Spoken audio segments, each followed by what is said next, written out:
So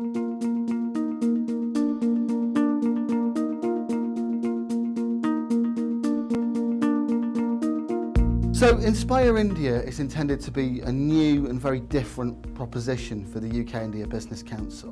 What Inspire have done in the discussions and the negotiations that we had in the lead up to launching this title and launching this concept was have some really high level conversations both with the team at UK IBC, Richard Heald, the Chief Executive, and his team, and looking at our own product at Inspire, the Global Opportunity Expert View type publications, and try and come up with something that would be a new and innovative concept for UK IBC.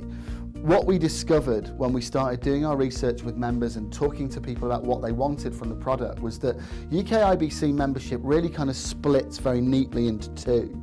You've got at the one level the UK SMEs who want to access the Indian market, who see the opportunity in India and see real value in getting involved in export, joint venture, real opportunities to work with India.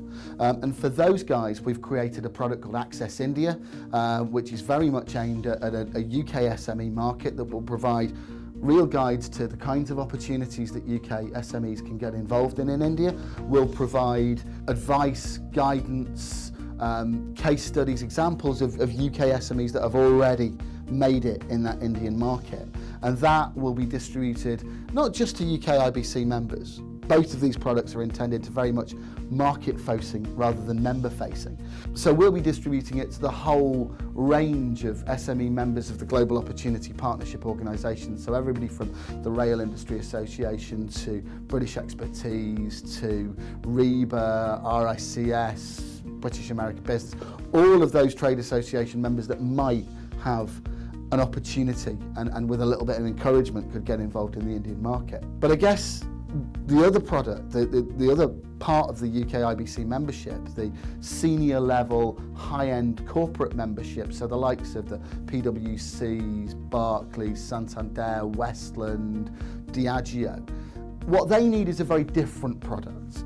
And that's really where Insight India comes in.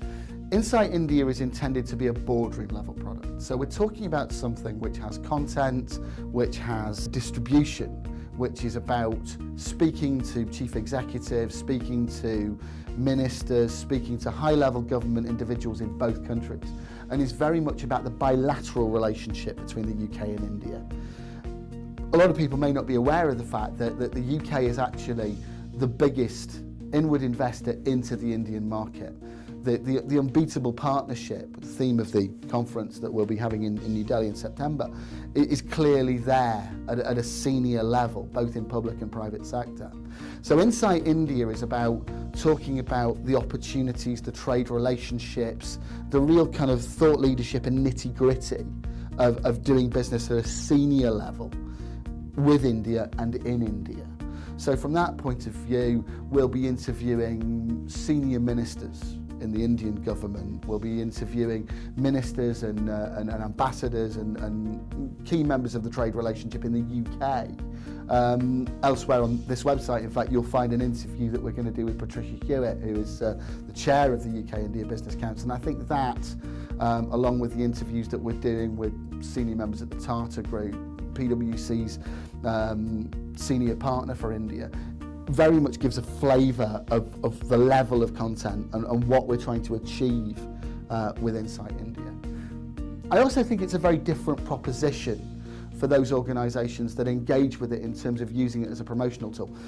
It's very much a concept of not selling advertising per se, but selling a partnership, giving large organisations the opportunity to promote themselves through content. So, for example, in the first issue, we'll be talking to the Managing Director of Tata UK about the nature of the trade and investment relationship and how export from India can lead to direct foreign investment into the UK in terms of factories, supply chain, etc., etc. And the idea is that all of those key partners on both sides, in both countries, will be given the opportunity to invest in the product, yes, but not in terms of advertising. In terms of providing really, really good content, thought leadership, and the opportunity to really position themselves in the market. And I think that is what makes Insight India a very different proposition to anything that's gone before it.